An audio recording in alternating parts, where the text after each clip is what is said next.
Hola a todos. Comenzamos la segunda parte de este análisis sobre la geopolítica de China analizando el segundo imperativo de ese país, segundo imperativo geopolítico de ese país. Recordando lo que vimos en nuestra primera sesión, el primer imperativo geopolítico de China es mantener la unidad de su núcleo vital, es decir, la unidad interna de las regiones Han de China.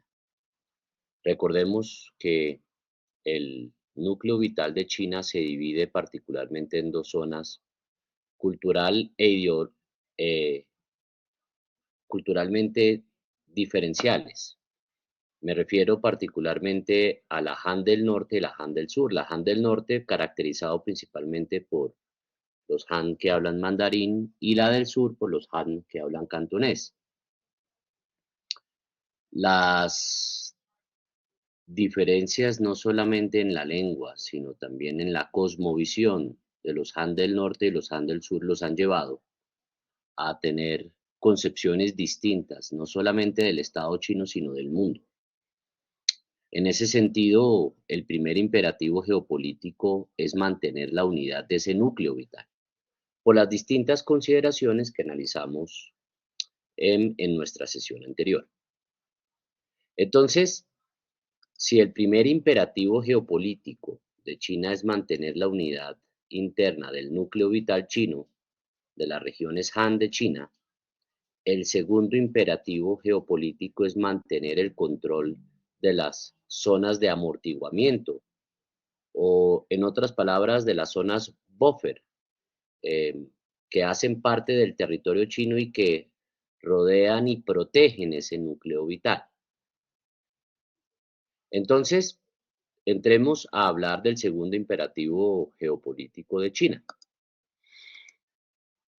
Desde un punto de vista político y militar, China ha logrado casi todos sus objetivos estratégicos. Las zonas de amortiguamiento, las zonas buffer están intactas y China no se enfrenta a ninguna amenaza que provenga desde el continente euroasiático. Em, la región del Tíbet, ¿no? La región de Xinjiang, la región de la Mongolia Interior y la región de Manchuria son parte del territorio soberano de China que China siente bajo su control o que el gobierno central siente bajo su control. Eh, para China, eh, el intento occidental de obligarla fuera del territorio del Tíbet, ¿cierto? Eh, es en la percepción del gobierno central de China un intento por socavar la seguridad nacional de ese país. Para China, sin embargo, el Tíbet es un irritante menor. China no tiene intención de abandonar el Tíbet y los tibetanos no tienen la capacidad de sublevarse y ganar en un intento, no sé, de independencia de la República Popular de China. Además, nadie tampoco está a punto de invadir la región. Del mismo modo, los musulmanes uigures, ¿no? Localizados aquí en la provincia de Xinjiang, eh, representan, sí, o han representado un problema para China, pero al igual que el Tíbet también es un irritante menor, no una amenaza directa. Los uigures no tienen ni el número ni la fortaleza para em, poner en entredicho el control efectivo que la República Popular de China tiene sobre su región más occidental. Lo mismo pasa con la región o la provincia de la Mongolia Interior y de Manchuria, que completan las otras dos regiones de amortiguamiento que protegen y encierran ese núcleo vital. Eh, no solamente porque los mongoles y los manchúes, eh, al igual que los uigures y los tibetanos, no tienen los números para socavar la autoridad de China, sino porque además ni Mongolia, el Estado, ni la Federación Rusa tienen el interés o la capacidad de invadir China. Y la península coreana por ahora no representa una amenaza directa a los chinos mientras el régimen de Kim Jong-il permanezca bien asentado, ¿no? En el territorio de Corea del Norte. Ahora, si dirigimos nuestra mirada al sur del territorio chino, en el sur y en el sureste, eh, tampoco vemos en el sur y el sureste de la frontera china amenazas al núcleo vital, aunque el interés de China en la región no es menor. Por ejemplo, tomemos el caso de Birmania, o también conocido como Myanmar, el cual es una pieza geopolítica clave en el mapa de China, pero también de India. Ubicado estratégicamente entre estos dos gigantes, Myanmar o Birmania es un lugar de enorme importancia donde muchas de las dinámicas de India y China se encuentran. El río eh, Irrawaddy es a Myanmar lo que el Nilo es a Egipto, el Mississippi a los Estados Unidos, eh, el Támesis a Inglaterra o el Magdalena a Colombia, ¿no? Es la columna vertebral de ese país, en torno a la que se explica, entre otras cosas, la historia, la sociedad y la política birmana.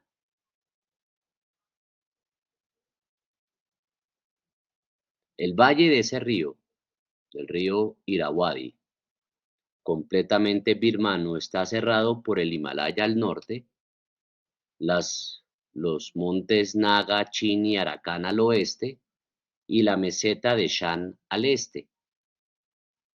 En el centro de ese valle se extiende una amplia llanura que las montañas resguardan del clima lluvioso de su entorno. Un lugar más o menos homogéneo, perfecto para la agricultura donde se instaló y prosperó el pueblo Bamar. Desde este valle los Bamar se extendieron al sur, al pantanoso delta del río Irrawaddy y a las selvas costeras colindantes antes de prosperar por la costa. Sin embargo, en estas regiones tuvieron que compartir el territorio con pueblos como por ejemplo los Mon, y alrededor del centro del valle quedaban los territorios de otras etnias sobre los que extendieron su poder político formando lo que actualmente conocemos como Birmania. En algunas zonas este fenómeno se produjo de forma muy reciente, ya que fueron los británicos quienes integraron estas etnias dentro de su colonia de Birmania.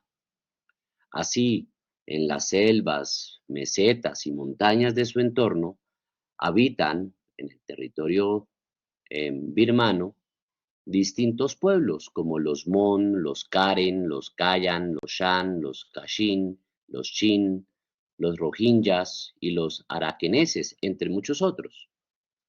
Aunque Birmania ha pasado a llamarse oficialmente Myanmar como forma simbólica de dejar de ser el país de los Bamar o birmanos y pasar a ser un país plurinacional, lo cierto es que Birmania y Myanmar derivan de la misma palabra en birmano, que es el idioma de los Bamar, del pueblo de los Bamar.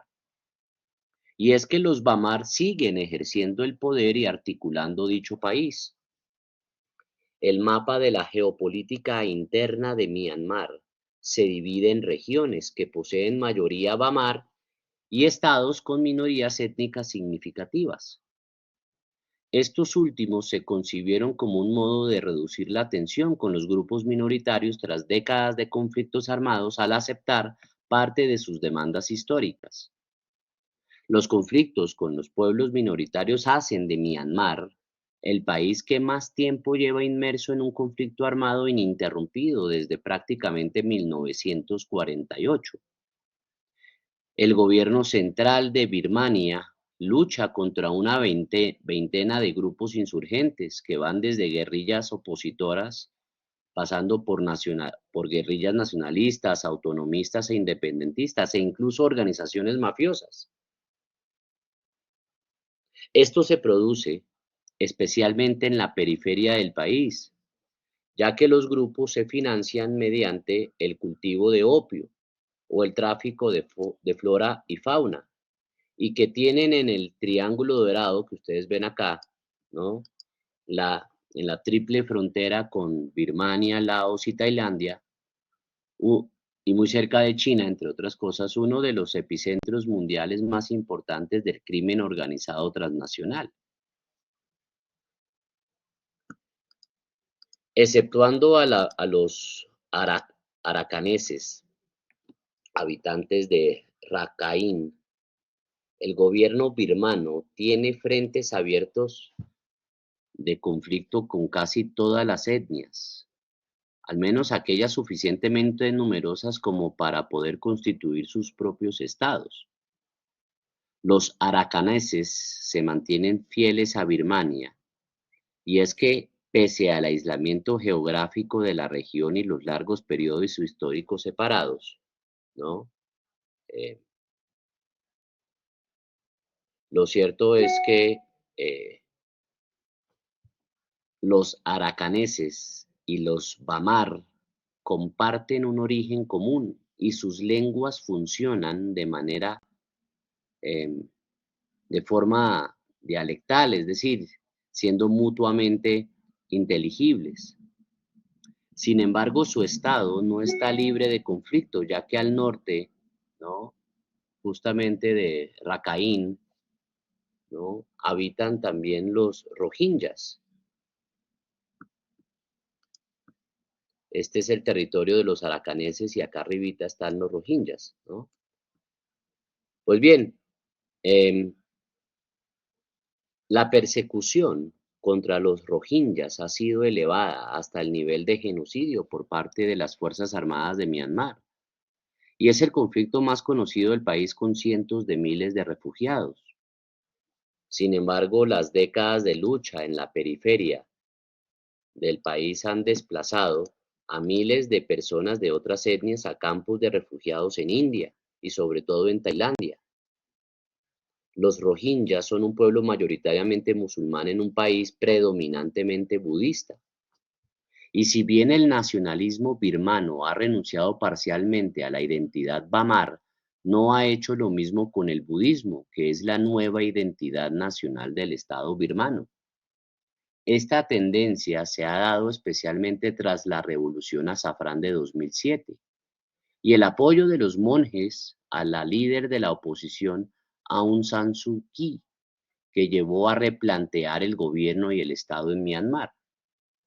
No obstante, no se limitó el poder de los militares en la vida política con los cambios que se hicieron, ya que fueron los mismos militares quienes redactaron la nueva constitución, garantizándose buena parte de los asientos del Parlamento tras la liberación de Aung San Suu Kyi y su nombramiento como presidenta de facto de Myanmar.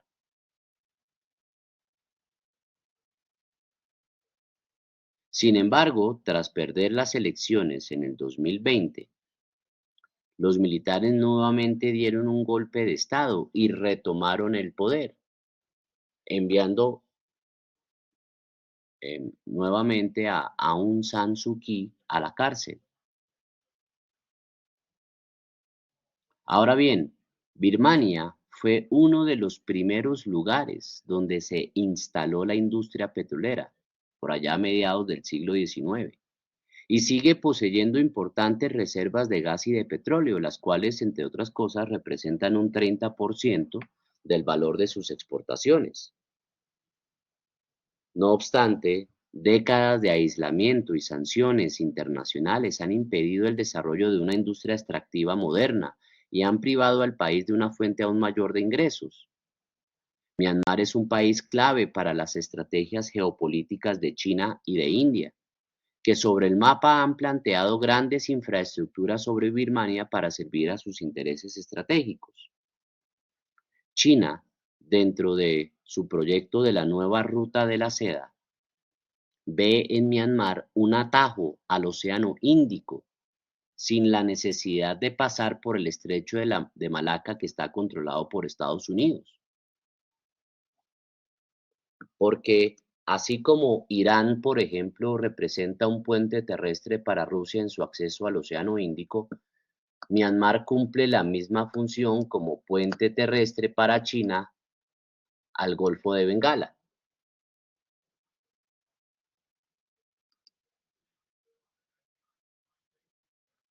Pero la importancia de Myanmar para China no solamente raya por lo geopolítico o lo geoestratégico, es también Myanmar un actor muy importante para la geoeconomía de China, sobre todo si tomamos en cuenta que Myanmar se puede potencializar como una fuente de hidrocarburos, ¿no?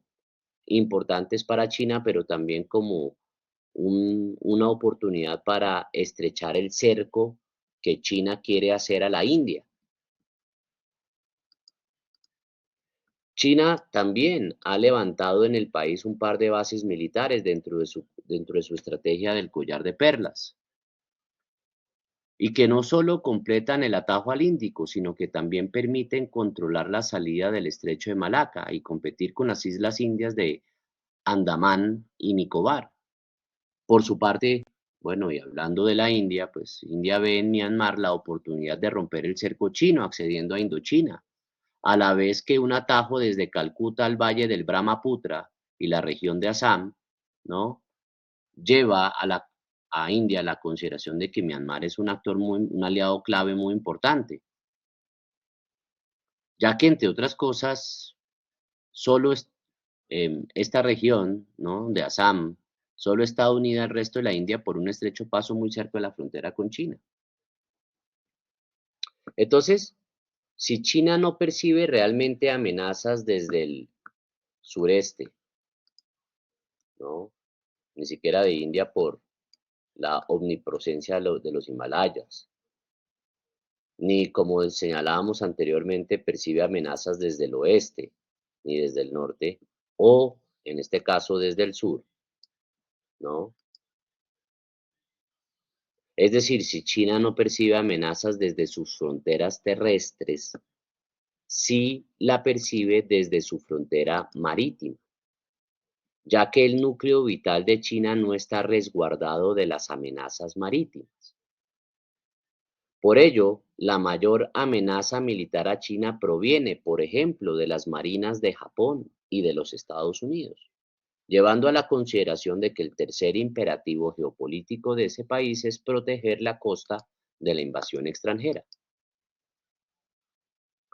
La situación geopolítica de China como segunda potencia del globo es enormemente compleja, ya que mezcla un entorno plagado de países poderosos y tensiones con sus propias ambiciones, que, como ya sabemos, no son escasas.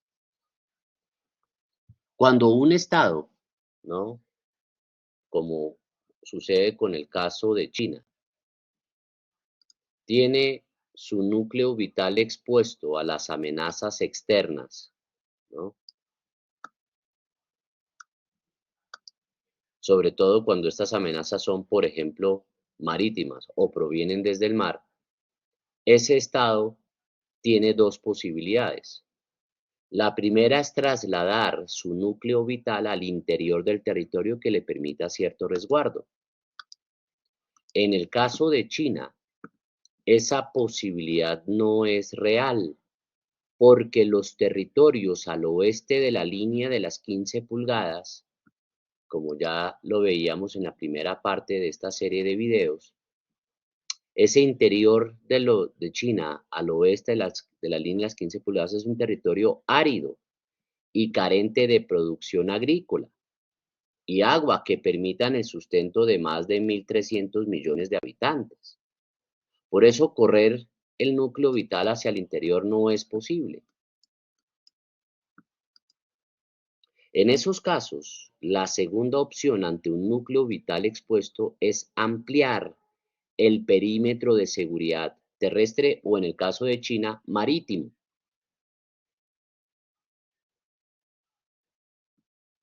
Por ejemplo, a través de la conquista de territorios tapón o buffer, como ha hecho Rusia, ¿no? O a través de la ampliación del radio de dominio marítimo, que aleje las amenazas navales extranjeras al núcleo vital. En su expansión, por lo tanto, el Imperio del Medio, Shunguo, como todos lo conocemos, la República Popular de China, pues ha priorizado dos vías por igual, tanto la terrestre como la marítima. En el primer caso, el expansionismo chino mantiene una lógica de generación de influencia y de poder, principalmente por la vía económica.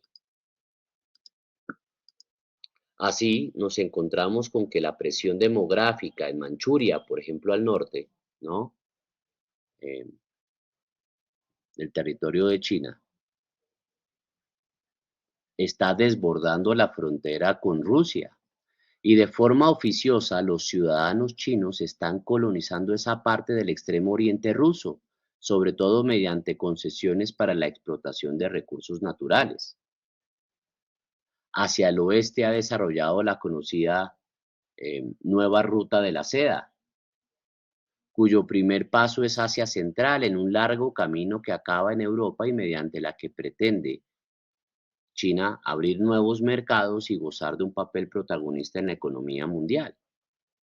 Ahora bien, por la vía marítima ha desarrollado un componente militar junto con la primacía económica. En Beijing son conscientes, ¿no? Los líderes de ese país de que necesitan un poder naval que sea lo suficientemente notable como para mantener a raya a vecinos poderosos, en el presente o en el futuro, como Japón o India, además de los Estados Unidos. De ahí que hayan desarrollado su estrategia del collar de perlas, una serie de bases militares y puertos comerciales, ¿no? Cuya finalidad es tener un control claro y firme desde sus costas hasta Oriente Próximo e inclusive hasta la costa este del continente africano. Pero tomará varias generaciones de China para construir una marina de guerra de superficie capaz de competir, por ejemplo, con la Armada de los Estados Unidos. Gracias a ella, además, podrán proteger sus intensos flujos comerciales, ya que la dependencia china del comercio, ya sea para conseguir materias primas como para exportar su producción, es considerable. Todo ello, como es lógico, le ha llevado a tener importantes roces pues, con sus vecinos, además de seguir protegiendo a Corea del Norte, un país cuyo programa balístico y nuclear ha creado importantes preocupaciones en la comunidad internacional. China mantiene disputas insulares con países como Japón, Filipinas, Vietnam, además de la reclamación sobre Taiwán, que ya dura inclusive décadas.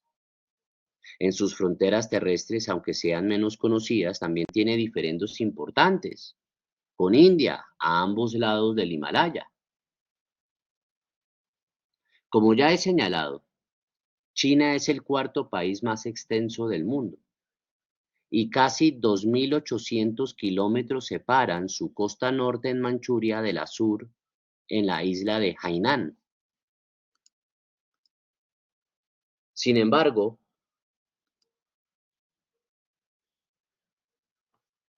el país asiático cuenta con una zona económica exclusiva más pequeña, por ejemplo, que la de países como España o incluso Perú. Y es que pese a su inmenso frente marítimo, repito, de más de 2.800 kilómetros, ¿no? Desde Manchuria hasta Hainan, 2.800. A pesar de ese inmenso frente marítimo, China tiene un acceso a mar abierto complicado, con una extensa cadena de islas frente a sus costas que no controla y que le impide proyectar sus fronteras marítimas hacia el Pacífico. En el primer tercio del siglo XV, durante la dinastía Ming, el almirante Shen He dirigió la mayor flota del mundo y se lanzaron los chinos a explorar y expandir la influencia china por todo el mundo, llegando a lugares como Arabia o Mozambique, y estuvieron a punto inclusive de doblar por el Cabo de Buena Esperanza rumbo a Occidente décadas antes de que Portugal lo hiciese hacia Oriente. Sin embargo, la China Ming se cerró de repente sobre sí misma, reduciendo al mínimo la influencia extranjera y desatendiéndose del mar. Aunque los ciudadanos continuaron saliendo del país y generaron una histórica e importante diáspora china por todo el sudeste asiático, el país perdió la oportunidad de controlar las islas de su entorno y un acceso sin ataduras al Pacífico y a mar abierto. China pasó a centrarse en lo que fue o es la China nuclear, una extensión dominada por llanuras encerradas entre los desiertos del noroeste, las mesetas y las cordilleras del sudoeste y el mar. Una región que, como ya he mencionado, pese a ocupar menos de la mitad del país, concentra hoy en día más del 90% de la población. Es lo que ustedes alcanzan a ver en el mapa de China, ¿no? Su núcleo vital. Así, este núcleo vital, histórico, cultural, demográfico y económico de China, se encuentra en una serie de cuencas que poco a poco van descendiendo hacia el mar, hacia el Océano Pacífico, dejando una única salida y acceso natural al país. Desde su reapertura exterior con el dirigente Deng Xiaoping, ya en la segunda mitad del siglo XX, China ha crecido a un ritmo vertiginoso, ganando peso en el mundo a la par que un renovado interés en acceder al mar, construir puertos y controlar el comercio internacional. Pero la potencia asiática se ha encontrado con que el país ya estaba cercado marítimamente y que potencias como por ejemplo los Estados Unidos, que ven ustedes allí las banderitas colocadas sobre el mapa de ese país, gracias a sus aliados controlaban las dos cadenas de islas que separan China del Pacífico y del Océano Índico. Toda la política exterior de China quedó entonces marcado por este hecho, y todos los grandes proyectos del país se relacionan con él. Primero con el proyecto del Collar de Perlas para garantizar el control de la ruta marítima hacia el Golfo Pérsico y el Mediterráneo. Después, con la reclamación de la línea de los 9 puntos, ¿no? Que lo ven acá, los 9 puntos, ahí está, ¿cierto? Eh, en el mar del sur de China, que es un inmenso reclamo marítimo chino sobre la mayor parte de la China meridional, que se superpone, entre otras cosas, a las zonas económicas exclusivas que el derecho internacional otorga a otros estados de la zona, pero que daría en este caso a China el control de la mayor parte de las aguas en el interior de la primera cadena de islas. Y más tarde también con la iniciativa de la nueva ruta de la seda china para intentar suplir por tierra, ya no por mar, a través del continente euroasiático, las vulnerabilidades de su acceso al mar y para crear atajos que eviten pasar por el estrecho de Malaca, bien sea a través de Pakistán o como ahorita mencioné de Myanmar o Birmania. Pero dentro de la estrategia de romper la cadena de islas se encuentra también, por supuesto, Taiwán. La isla no pasó a la esfera china hasta la caída de la dinastía Ming, y en la actualidad es considerada por Beijing como una provincia rebelde, aunque de facto es un país independiente con ambiguo reconocimiento internacional. Taiwán es un territorio grande en el centro mismo de la primera cadena de islas, y controlarla supondría romper esta cadena y ganar un acceso directo al mar de las Filipinas, ¿no? Por eso para China el regreso de Taiwán a su plena soberanía es fundamental, porque le permite proyectarse hacia el mar de las Filipinas, ¿no? Y romper ese primer cerco de la primera cadena de islas. La segunda cadena de islas es más difusa que la primera, pero en ella se encuentran las islas em, Maria- Marianas, controladas directamente por los Estados Unidos, así como Micronesia o Palau, que reconoce a Taiwán como la China legítima y no al gobierno de Beijing. La lucha por la influencia de Oceanía se enmarca también en este proceso. Entonces, aislar a Taiwán y ganar peso en la segunda cadena de islas es una geoestrategia fundamental para China en su intención de lograr satisfacer el tercer imperativo geopolítico. Por ende, el primer problema para China en la consecución de su tercer imperativo es la cuestión sobre Taiwán. Taiwán está posicionado de tal manera que puede servir fácilmente como una base naval y aérea que podría aislar el movimiento marítimo entre el Mar del Sur de China al sur y el Mar de la China Oriental al norte, dejando aislada la costa del norte de China y Shanghái. Taiwán es también un importante elemento simbólico para China. Desde 1949, año del final de la Guerra Civil China, hay dos Chinas en el mundo, dos territorios aparentemente incompatibles entre sí que se prometieron acabar el uno con el otro. 70 años después del conflicto, uno, la República Popular de China, se ha convertido en la segunda potencia global y ha acabado con cualquier esperanza expansionista que pudiera tener el otro, la República de China, o mejor conocida como Taiwán, cuya supervivencia ha sido posible gracias a la ayuda exterior, especialmente de los Estados Unidos. Pero el creciente poder de Beijing ha reducido sus apoyos y en la comunidad internacional se da por hecho que tarde o temprano China tratará de despojar de toda autonomía a la isla, posiblemente incluso mediante la intervención militar. De momento, Beijing está llevando a cabo maniobras militares que cruzan la línea media, ¿no? Una división no oficial del estrecho de Taiwán que separa la China continental de la isla y que fue propuesta por Estados Unidos en 1955 y que ambas partes habían respetado, bueno, hasta ahora. A largo plazo, las intenciones de Xi Jinping, líder de la República Popular de China, son muy claras.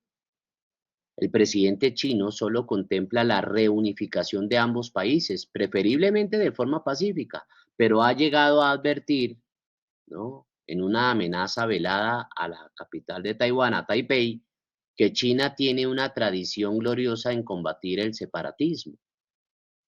Según varios análisis, el presidente chino ansía controlar el archipiélago directa o indirectamente antes del 2049, centenario de la República Popular China, y la fecha que se ha fijado el mandatario para cumplir con su sueño chino eh, y poder restablecer la hegemonía y la unidad territorial de su país, que había perdido en siglos anteriores, pues manda entonces que al 2049, sea por la paz o por la fuerza, China tomará control de Taiwán.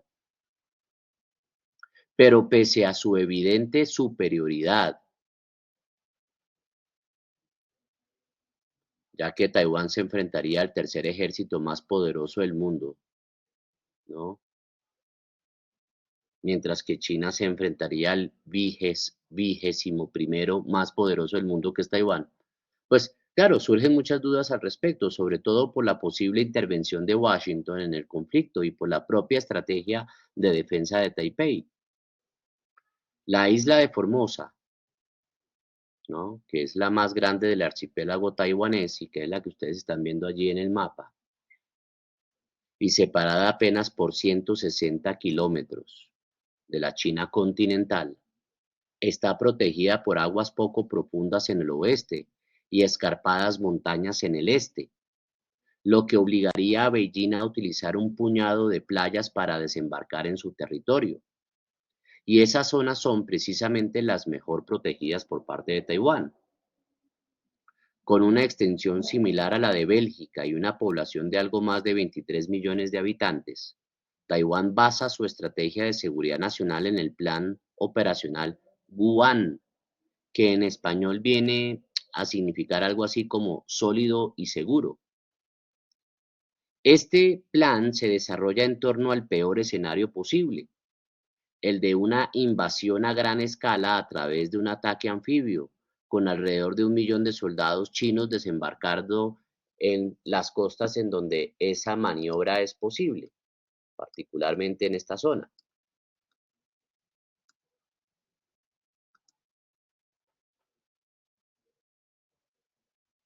Y tiene dos puntos principalmente de actuación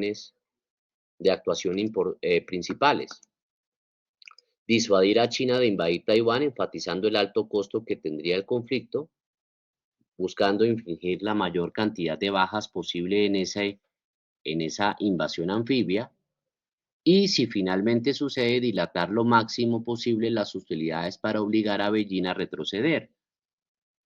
La concentración y la densidad de población de las ciudades taiwanesas, junto con el limitado espacio terrestre para realizar maniobras o retirarse, invitan a pensar que cualquier forma de ataque acabaría afectando a todos los habitantes de la isla, por lo que Taiwán espera que cualquier ciudadano pueda contribuir a la causa si es necesario. Por eso, Taipei promueve una cultura de la defensa y la seguridad nacional impensable en muchos otros países, con oficiales presentes en casi todas las escuelas para impartir cursos en asuntos militares a los alumnos. China, por su parte, trataría de tomar Taiwán en una operación relámpago, probablemente imponiendo un bloqueo físico al archipiélago y realizando bombardeos quirúrgicos para acabar cuanto antes con el conflicto. De allí que actualmente China está muy ocupada, o mejor, preocupada, analizando los hechos de la operación militar especial, como la llaman los rusos, que Putin está llevando a cabo en Ucrania, la guerra ruso-ucraniana. Las lecciones aprendidas de esa guerra serán tomadas sin lugar a dudas en consideración por parte de China ante una invasión a Taiwán, a pesar de que ambos escenarios serían completamente distintos, ya que en este caso, particularmente la de la retoma del territorio taiwanés, implicaría una guerra anfibia, ¿no? A diferencia de la que actualmente ocurre en Rusia, en donde predominantemente las acciones han sido terrestres. Beijing cuenta con bases militares en Fuzhou y Xiamen y una decena de puntos de lanzamiento de ataques anfibios a lo largo de su costa este. Independientemente de la forma que pudiera adoptar finalmente la invasión, lo que está claro es que el mundo se vería gravemente afectado. Primero porque el estrecho de Taiwán, primero porque por el estrecho de Taiwán pasa gran parte del comercio marítimo internacional de mercancías, por lo que un conflicto militar en la zona ejercería una presión enorme sobre las cadenas de suministro globales. Y segundo, porque obligaría, por supuesto, a Estados Unidos a posicionarse, pudiendo originar una disputa militar fácilmente escalable. Aunque Taiwán no representa una amenaza inmediata, plantea peligros potenciales que China no puede ignorar. Además, a pesar de su reducido tamaño y ser reconocido por apenas 14 estados en la actualidad en el mundo, Taiwán es el país que sostiene las reclamaciones territoriales más extensas del mundo y el que mantiene disputas con un mayor número de países. En concreto, la República de China o Taiwán demanda el control de más de 11 millones de kilómetros cuadrados, lo que le convertiría en el segundo país más grande del planeta y multiplicaría por 317 sus fronteras actuales. Y rivaliza en su delimitación con hasta 18 estados. Tras el final de la Guerra Civil China y la proclamación en 1949 de la República Popular de China en Beijing, el ejército nacional, el ejército nacionalista o el ejército del Kuomintang, se retiró a la isla de Taiwán y estableció allí la República de China con capital provisional en Taipei. Sin embargo, no renunció al territorio que controlaba antes del estallido del conflicto y en su constitución de 1947, que aún está vigente, ya dejó por escrito que el territorio de la República de China, es decir, de Taiwán, de acuerdo con sus fronteras nacionales existentes, no se modificará excepto por resolución de la Asamblea Nacional de Taiwán.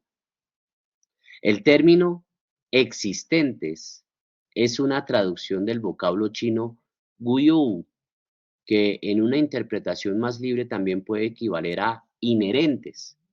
Por eso, teniendo en cuenta el momento de redacción del texto, el artículo cuarto de la Constitución de la República de China continúa hoy en día reclamando el territorio del Imperio Qing, aquel que se derribó en 1912 y del cual Taiwán se considera heredera. Es decir, ¿cuál territorio? Este que les voy a mostrar en pantalla. Todo esto, lo que aparece en naranja y en amarillo. Eso es lo que reclama o eso es lo que considera bajo la Constitución taiwanesa lo que le corresponde particularmente a la República de China.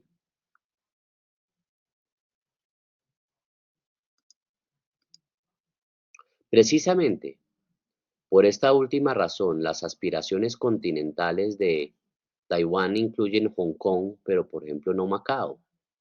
La primera guerra del opio y la derrota de los Qing dieron lugar a la cesión de la isla de Hong Kong al dominio británico en 1842, una ocupación que en 1898 se sustituyó por un contrato de arrendamiento por 99 años. China, por tanto, siempre fue su legítima poseedora.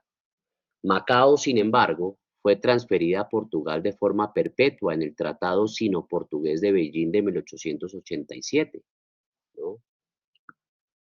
Para los que no han logrado ubicarlo, pues acá está Hong Kong y acá está Macao, como lo pueden ver en el mapa de la derecha, ¿no? Hong Kong fue durante mucho tiempo una colonia británica, Macao una colonia portuguesa. Entonces, a diferencia de Hong Kong, Macao fue transferida a Portugal de forma perpetua en ese tratado que les comento en 1887, después de que los portugueses aprovecharan la debilidad de China tras la guerra, por lo que no estaba incluida en la herencia del Imperio Qing. También es particular el caso, por ejemplo, de Mongolia, ¿no? A pesar de que el gobierno mongol, ¿cierto?, declaró su independencia de la República de China en 1924 con ayuda de la Unión Soviética, no fue hasta el 2002 cuando Taiwán reconoció su existencia. Desde ese momento, el mapa de las reclamaciones territoriales taiwanesas no incluye Mongolia, pero como la Constitución no ha sufrido ninguna modificación, pues técnicamente Taiwán tampoco ha renunciado a la soberanía de ese país. El mar de la China Meridional, más allá del Imperio Qing, tampoco haría parte, digámoslo así, del territorio. Aunque dentro de las reclamaciones territoriales de Taiwán hay una zona que excede los límites del Imperio Qing y que también es disputada por China y otras naciones asiáticas, que son las islas del mar de la China Meridional. En realidad, la dinastía Qing no llegó a fijar su frontera marítima con la Indochina francesa, por lo que la soberanía de las islas, que estaban deshabitadas, pues nunca llegó a estar clara. Pero antes del final de la Guerra Civil en 1946, barcos del Ejército Nacionalista tomaron la diminuta isla de Itu Aba en el archipiélago de las Spratly y la renombraron Taiping, aduciendo que formaba parte de la provincia de Cantón. Un año después, sus dirigentes dibujaron una línea de 11 puntos alrededor del mar de la China Meridional para reclamar todo lo que quedaba dentro de ella, una exigencia que sigue vigente en la actualidad. Sobre el papel, de hecho, Taiwán mantiene su soberanía sobre la zona, aunque sería incapaz de defenderla militarmente y contraviene, por supuesto, las directrices de las Naciones Unidas. La China comunista también acabaría heredando esa reclamación, reconvertida en la línea de los 9 puntos que les comentaba ahorita, tras pactar con Vietnam y abandonar sus exigencias en el Golfo de Tonkin. Curiosamente, las disputas territoriales taiwanesas tienen un punto en común con la cosmovisión de Beijing, porque ambas defienden que existe una sola China. Es más, o mejor, de hecho, ellos lo pactaron. En 1992 se produjo un acuerdo verbal por el que ambas partes, la República Popular de China y la República de China, ambas partes reconocieron una sola nación, aunque sin especificar cuál. La República Popular considera que Taiwán forma parte de su territorio y que es administrada por un gobierno rebelde, mientras que Taipei hace lo propio con la China continental. La diferencia es que la primera ha solucionado la mayor parte de sus reclamaciones y que la segunda, Taiwán, mantiene unas pretensiones irrealizables que chocan con su coyuntura geopolítica actual. Pero la solución no es tan sencilla, ya que el consenso del 92 impide la independencia real y la creación de la República de Taiwán. Si Taipei retirara sus reclamaciones, estaría en la práctica formalizando su sedición de la China continental, que es una línea roja para Beijing. El debate sobre las reclamaciones territoriales de Taiwán se avivó a partir de 1987, cuando la ley marcial dejó de aplicarse en la isla y otros partidos políticos pudieron competir con el partido del Kuomintang, la formación nacionalista fundada tras la revolución de Xinhai contra la dinastía Qing en 1911. Y la apertura política en ese país benefició especialmente al Partido Democrático Progresista, constituido en su mayoría por taiwaneses que ya vivían en la provincia antes de la llegada del ejército del Kuomintang, que se retiraba de la China continental por el asedio de Mao Zedong. El Partido Democrático Progresista rechaza el principio de una sola China y apuesta por declarar la soberanía de la isla de Taiwán y los islotes de los alrededores bajo su control, pero la Constitución ha permanecido intacta fruto de la fuerte presencia que aún conserva el Partido Nacionalista Chino, el Kuomintang, en el Parlamento Legislativo de ese estado. Y cada vez que gobierna uno de sus dirigentes, eso sí, la tensión con China aumenta, como sucedió durante la visita de Nancy Pelosi a Taiwán en el 2022. El complicado equilibrio en el estrecho de Taiwán al fin y al cabo descansa sobre sus disputas territoriales. Pero pocas pueden volverse protagonistas como la de Japón y China por un archipiélago. Se trata de las islas Senkaku, como las llaman los japoneses, o Diaoyu, como la llaman los chinos.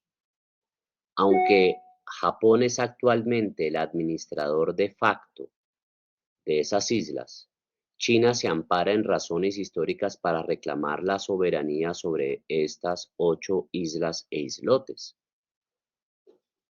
Podría ser un pleito jurídico más por un trozo de mar, pero los escasos 350 kilómetros en línea recta que separan estas islas de Taiwán las coloca en la mira de Beijing. Como lo he reiterado, China lleva una década apostando por convertirse en una potencia naval en el Asia-Pacífico y busca controlar los mares para salvaguardar sus intereses. Recién inaugurado su cuarto mandato, Xi Jinping no solo buscará continuar esta estrategia, sino aumentar la presión militar sobre Taiwán e imponerse a rivales como Japón. Si reforzara su presencia militar en las islas Senkaku, conseguiría ambas. Las islas Senkaku no tienen población ni recursos preciados, más allá de potenciales yacimientos de hidrocarburos en sus aguas, todavía poco explorados. Sin embargo, llevan años provocando tensiones entre japoneses y chinos. Según Japón, ellos descubrieron las islas en el siglo XIX y las incorporaron a su territorio en 1895, al considerarlas terra nullius, es decir, un territorio bajo ninguna soberanía y que por lo tanto los japoneses podían reclamar. Las, por lo tanto, las administran desde 1972 como parte de la prefectura de Okinawa, ocupada por Estados Unidos tras la Segunda Guerra Mundial. Sin embargo, tanto China como Taiwán reclaman la soberanía sobre la Senkaku desde 1971, argumentando que fueron descubiertas por la dinastía Ming por allá en el siglo XII. Para China son parte de la provincia de Taiwán, que reclama como parte de su territorio. Ninguno de los dos países, o mejor, de los tres países, ha tratado de dirimir el caso en la Corte Internacional de Justicia. Japón niega que existen razones para estudiarlo y China desconfía de la imparcialidad del tribunal. Ambos también están enfrentados por sus límites marítimos en unas negociaciones que llevan años estancadas. Aquel que consiga el control sobre la Senkaku podría verse favorecido, como lo pueden ustedes observar en el mapa de la derecha. Si demuestra, si alguno demuestra que las islas pueden sustentar a poblaciones autónomas, pues podría ampliar su zona económica exclusiva. No obstante, una solución negociada es cada vez más lejana. China impuso en el 2010 un embargo de tierras raras a Japón por haber detenido a pescadores chinos que faenaban en aguas de las islas Senkaku. 2 años después, el gobierno nipón compró 3 de las islas a una familia japonesa, propietaria desde 1978. Beijing tildó la compra de provocación e incrementó su presencia en el mar territorial de las islas.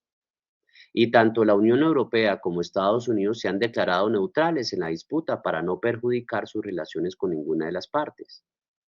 No obstante, desde el gobierno de Barack Obama, Estados Unidos ha hecho valer su tradicional alianza con Japón, asegurando que acudirá en su ayuda si sus fuerzas son atacadas. Y aunque la disputa la mantiene con Japón, China podría usarla para presionar a Taiwán. La República Popular de China considera este archipiélago parte de su territorio y recuperarlo es su interés estratégico.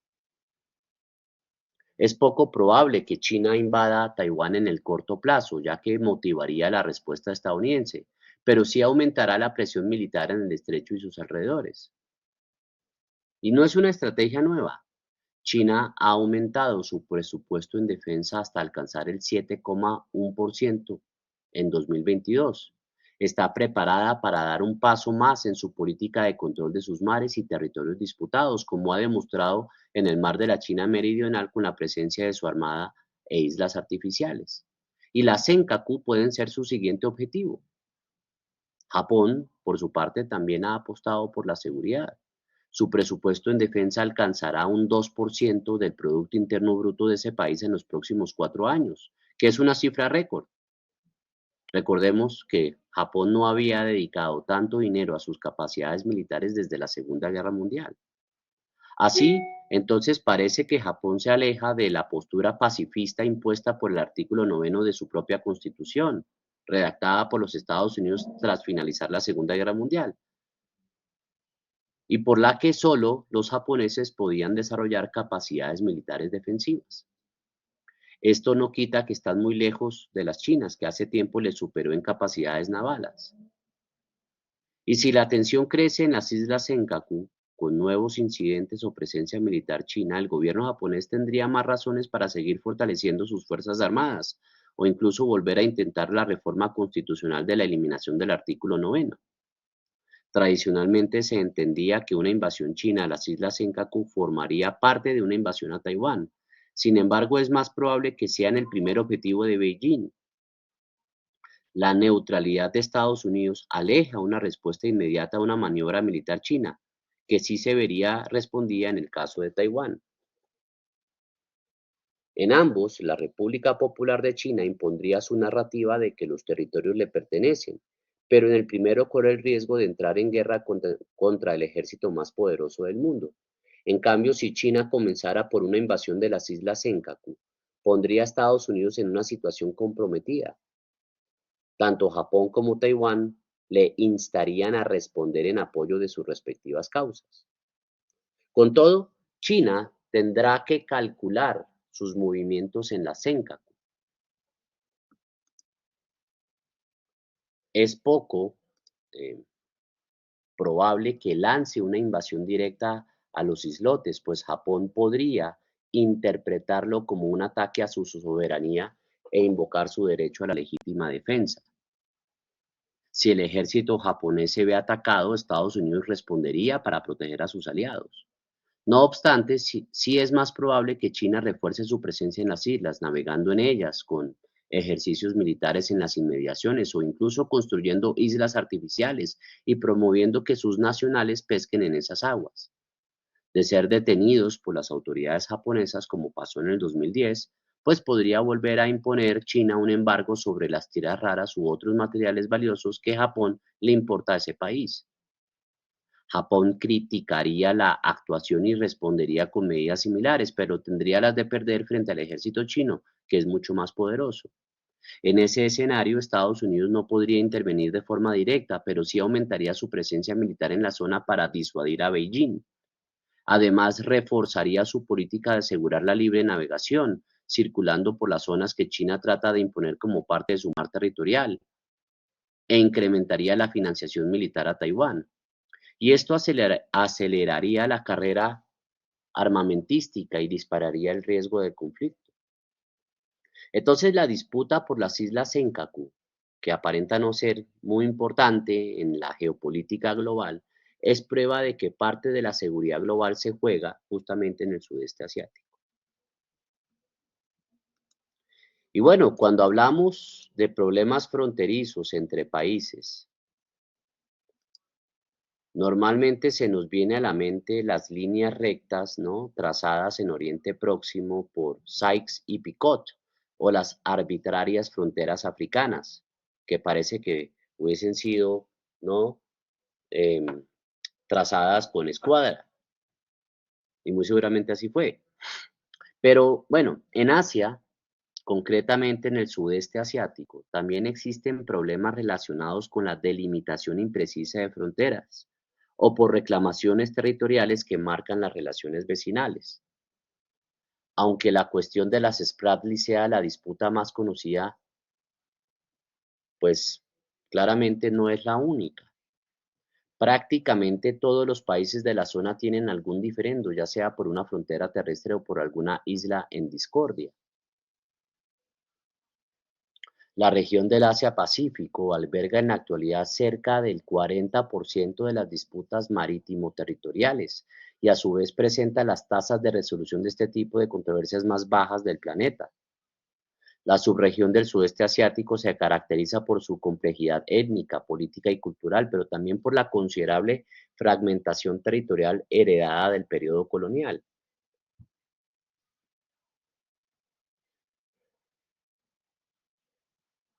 A pesar del pronunciado crecimiento económico de tigres asiáticos como Tailandia, Singapur o Indonesia, la dificultad a la hora de trazar fronteras definidas y aceptadas por todos los actores de la zona ha provocado que las rencillas fronterizas nunca hayan terminado de disiparse del todo.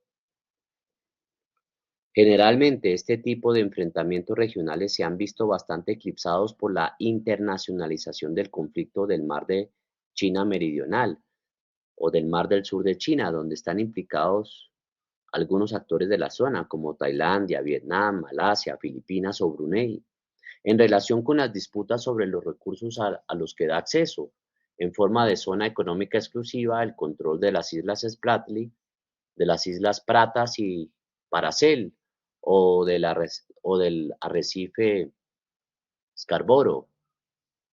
Sin embargo, las relaciones internacionales en el área no pueden analizarse únicamente a partir de la tensa y ya profusamente estudiada situación del mar de la China meridional. Desde la Segunda Guerra Mundial, los países del sudeste asiático vienen arrastrando otras disputas marítimo-territoriales importantes. Me explico. La retirada progresiva de fuerzas coloniales francesas, británicas y holandesas de la región en la década de los 50 y los 60 y la aparición de nuevos estados independientes, a menudo con gobiernos revolucionarios muy recelosos de la integridad nacional, explican la aparición de choques tanto militarizados, como por ejemplo el conflicto malasio-indonesio, la guerra camboyano-vietnamita de 1975 en torno al delta del Mekong, como aquellas no militarizadas durante el contexto de la Guerra Fría. La formación de nuevos estados dio lugar a desacuerdos sobre los límites fronterizos, con reivindicaciones que en muchas ocasiones se superponían ante la vaguedad de las demarcaciones territoriales de las potencias imperiales. Del mismo modo, la persistencia de las divisiones ideológicas del mundo bipolar y las injerencias de grandes potencias en la región impidieron durante años abordar de manera razonada la cuestión de los territorios disputados. Y el caso más paradigmático de este modelo postcolonial se observa quizás en la creación del Estado de Malasia, tras alcanzar su independencia del Imperio Británico en 1963. Las tensiones malasias relativas a asuntos marítimos y territoriales afloraron en sus relaciones con vecinos como Indonesia, en lo que respecta a la zona de Ambalat, rica en hidrocarburos, o con Filipinas en lo relativo a la región de Sabah, en el norte de Borneo. Además, con la división de Singapur y Malasia en 1965 también se produjeron controversias relacionadas con la soberanía sobre Pedra Branca e islotes como Middle Rocks, que a diferencia de la tónica habitual en otras partes de Asia han sido sometidas a la jurisdicción de la Corte Internacional de Justicia. No obstante, abundan los casos de tensiones irresueltas en la zona. Un ejemplo reciente lo constituyen las violentas escaramuzas militares transfronterizas entre Tailandia y Camboya en 2011, cuyas relaciones han sido tradicionalmente bastante tensas por las disputas relativas al templo Preah Vihear o a las áreas de Phopiet y de Pranchimbury. En este caso, la vaguedad de la línea fronteriza de Dangrek, establecida por los franceses a principios del siglo XX, fue la principal causa de la discordia, aunque a partir de 2013 ambos países lograron enfriar la cuestión. Otro caso destacable es el de las controversias fronterizas en torno a la línea Doi Lang que separa Myanmar de Tailandia, dos países con relaciones particularmente complejas por la presencia de movimientos secesionistas como el Ejército para la Liberación Nacional de Karen, o la crisis humanitaria interna de la antigua Birmania y el progresivo enquistamiento de la disputa. Aun así, pese a la persistencia de conflictos latentes o dormidos, los países del sudeste asiático han logrado evitar disputas más severas practicando lo que se conoce como bracketing, es decir, poniéndolas entre paréntesis, ¿no?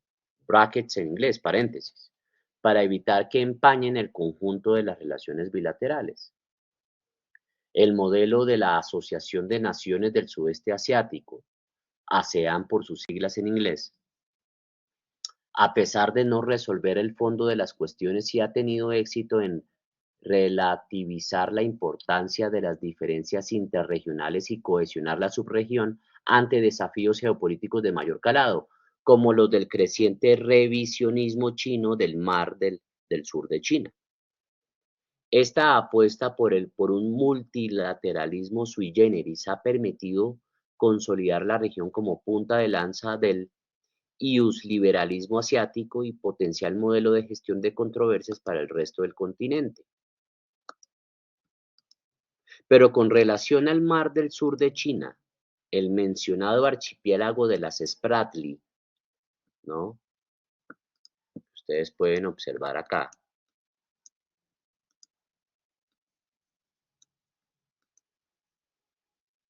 Es probablemente la cuestión geoestratégica de mayor importancia eh, para la práctica totalidad de países que directa o indirectamente están inmersos en este pulso allá en el extremo oriente. El mar del sur de China cubre un área aproximada de 800.000 kilómetros cuadrados. Es un área semicerrada, un mar semicerrado al estilo del mar Caribe, con el 90% de su circunferencia bordeada por tierra. Y la mayoría de los estados más influyentes de Asia son países litorales de esta estratégica zona marítima. Las Filipinas, Malasia, Brunei, Indonesia, Singapur y Tailandia. y los países indochinos de Camboya y Vietnam, así como la República Popular de China y Taiwán. La libertad de navegación en el Mar del Sur de China, especialmente a través de los embudos del Estrecho de Taiwán en el norte y del Estrecho de Malaca en el sur, ¿no? El Estrecho de Taiwán aquí en el norte y el Estrecho de Malaca en el sur. em, Son esenciales para el papel geoestratégico de la región, al enlazar el comercio naval del nordeste de Asia con el resto del mundo.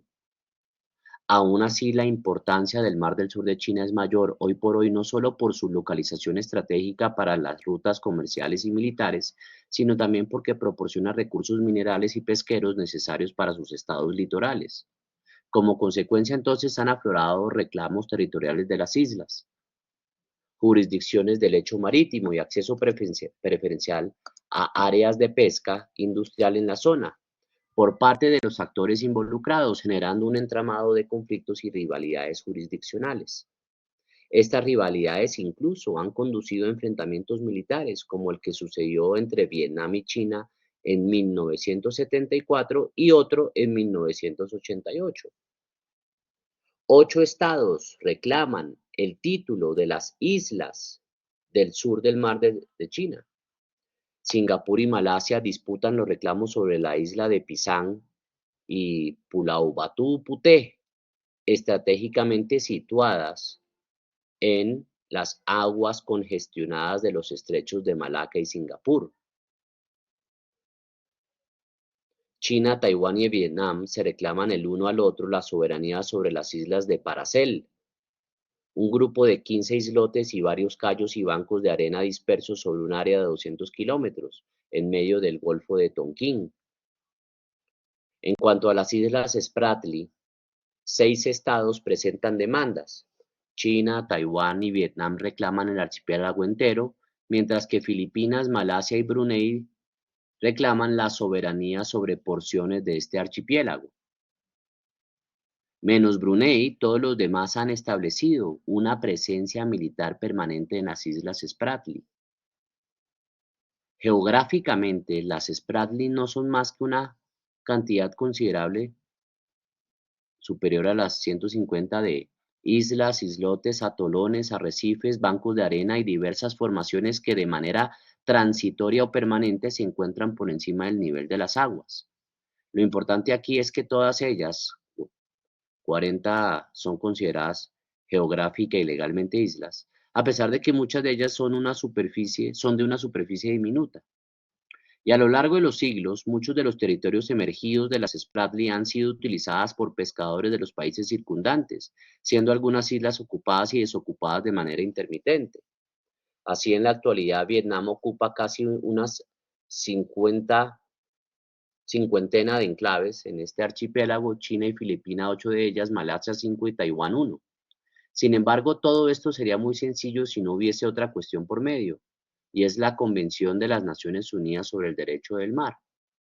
Este tratado internacional, abierto a su firma en 1982, estipula toda una serie de normas y reglas para la buena convivencia y el mantenimiento de cierto orden en los espacios marítimos.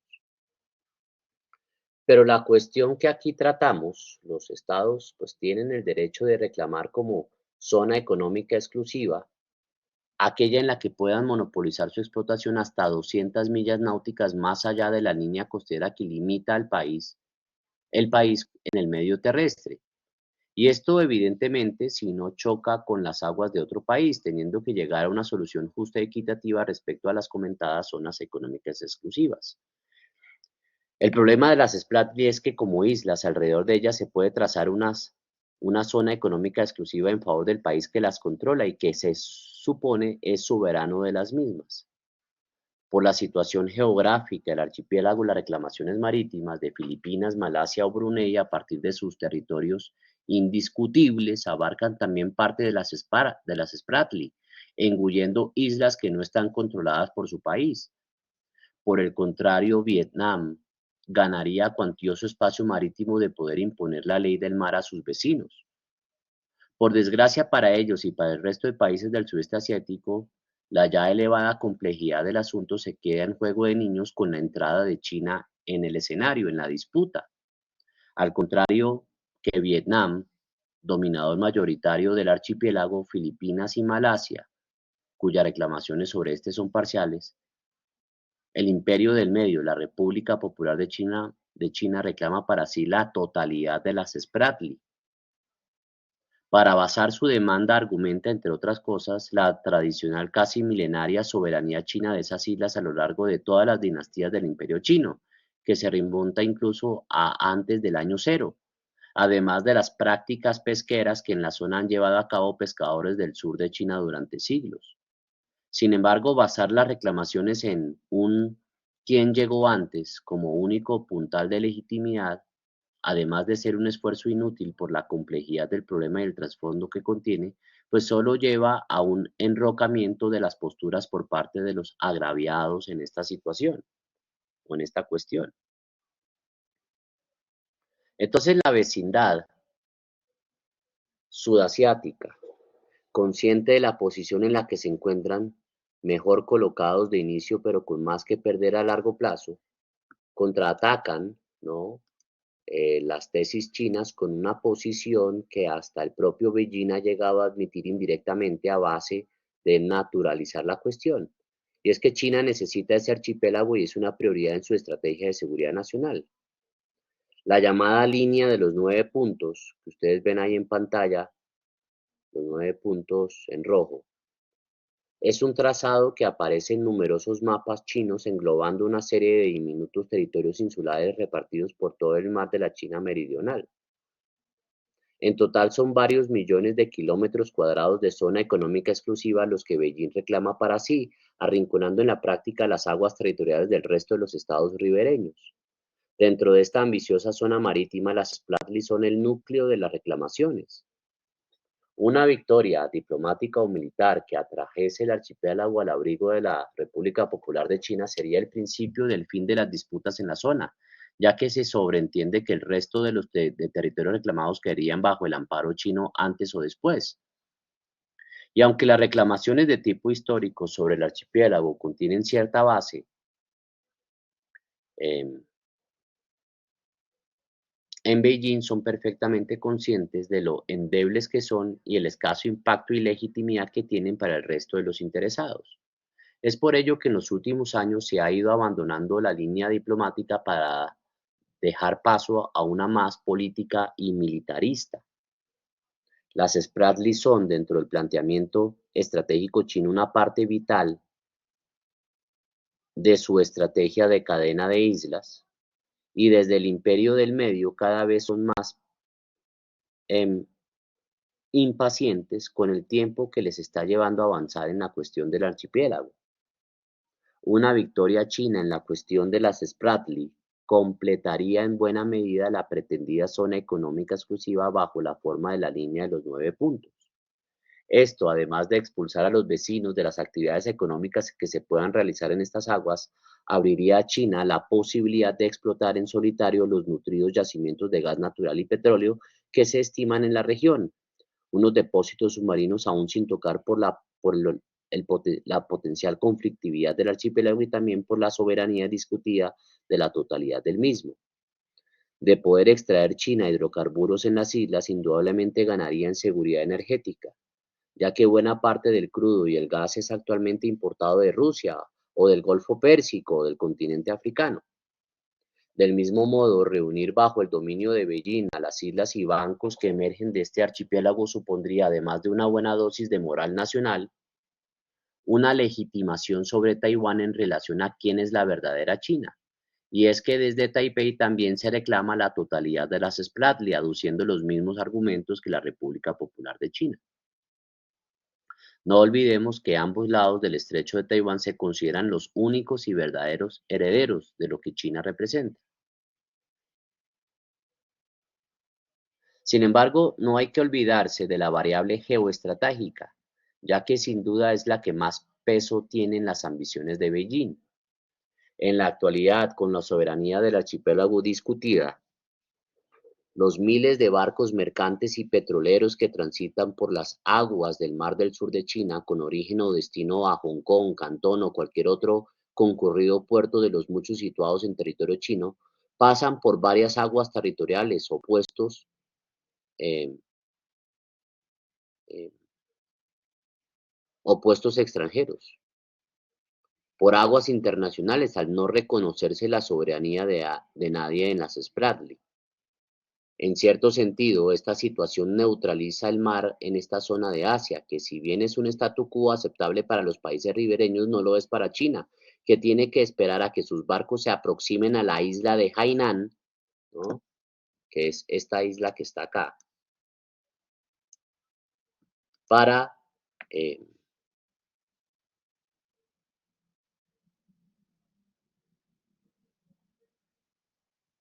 poder controlar su tránsito. Entonces, con un mando absoluto sobre las Spratly, Beijing adelantaría su supremacía a la antesala oriental del estrecho de Malaca, uno de los mayores cuellos de botella del mundo y por el que discurre una proporción considerable del comercio global. En este escenario, el peso geopolítico de China en la región ganaría indudablemente, eh, relegando el resto de países a una posición secundaria y aumentando el poder de Beijing en un área de influencias solapadas y que por el momento se le resiste al imperio del medio, tanto por carecer de recursos suficientes de cara a imponer su posición como por la ausencia de aliados entre la vecindad meridional. Y es que si algo ha conseguido China es formar un frente común contra su descarado expansionismo marítimo, arrojando incluso en brazos de Estados Unidos a países que se creían antagónicos de los norteamericanos, como es el caso de Vietnam.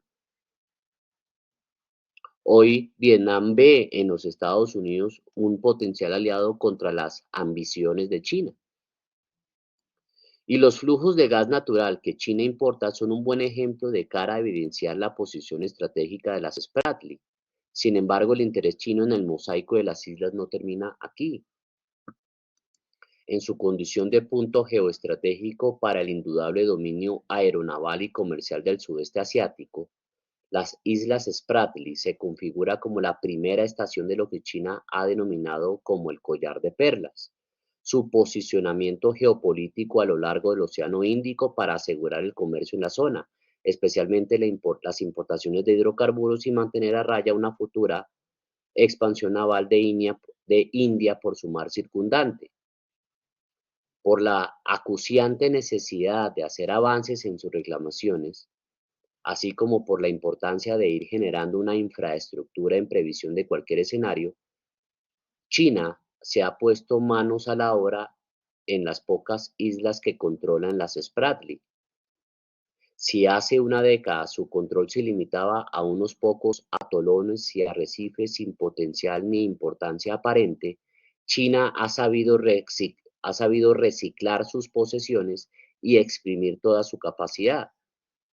Así, ya en 2013 y 2014 se empezó a observar una actividad naval de bajo perfil permanente en torno a las islas chinas del archipiélago de las Spratly, sin saber exactamente qué estaba haciendo China por allí, al menos para el público general. A finales de 2014 y principios de 2015 se reveló mediante imágenes por satélite como las que observan ustedes en pantalla, la concienzuda obra de ingeniería ordenada desde Beijing para aquel escenario meridional.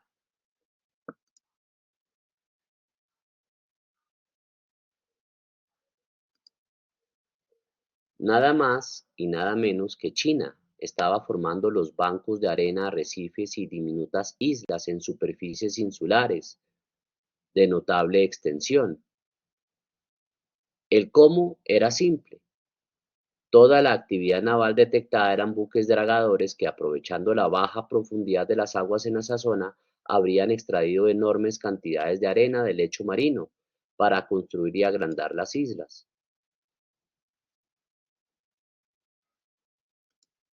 Así, lo que antes eran escuetos puestos de vigilancia en una isla no más grande que la propia torre se habían convertido en terrenos de cierta importancia, con muelles y superficie para almacenes, helipuertos y alguno que otro alojamiento. En definitiva, todo un compendio de bases estables con potenciales usos logísticos y militares. En algunas islas se puede comprobar el perfil logístico de estas, especialmente en las más pequeñas.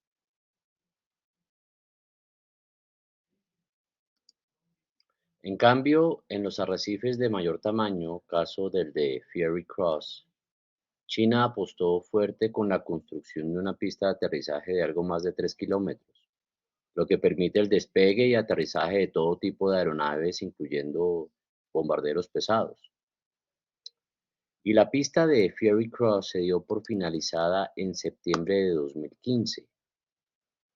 Aunque todos los países con presencia en las Spratly han desarrollado infraestructuras militares, China, por supuesto, les saca ventaja. En este escenario cada vez más favorable a China es cuando Estados Unidos ha decidido involucrarse. Tanto Vietnam como, como Filipinas, Malasia y por supuesto Taiwán están alineados estratégicamente con la potencia norteamericana, más por necesidad que por gusto. La pregunta que todos se hacen ahora es qué va a pasar en las Spratly. Algunos analistas apuntan a que podría ser el punto donde detonase una guerra en Asia-Pacífico, mientras que otros sostienen que el escenario permanecerá tan inmóvil como en los últimos años. Lo cierto es que esta problemática tiene una buena dosis de incertidumbre.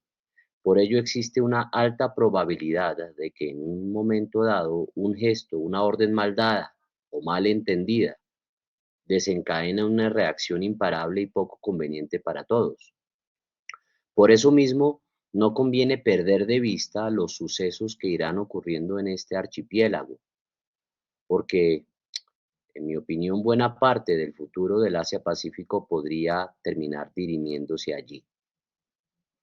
En nuestra tercera y última entrega de esta serie de videos sobre la geopolítica de China, vamos a analizar el último imperativo geopolítico que dimos a bien revisar en estas sesiones y tiene que ver con la protección de rutas eh, de las cuales China se abastece de materias primas y exporta sus productos de potenciales estrategias de negación y contención por parte de sus adversarios. Pero eso será en nuestra próxima entrega. Muchas gracias.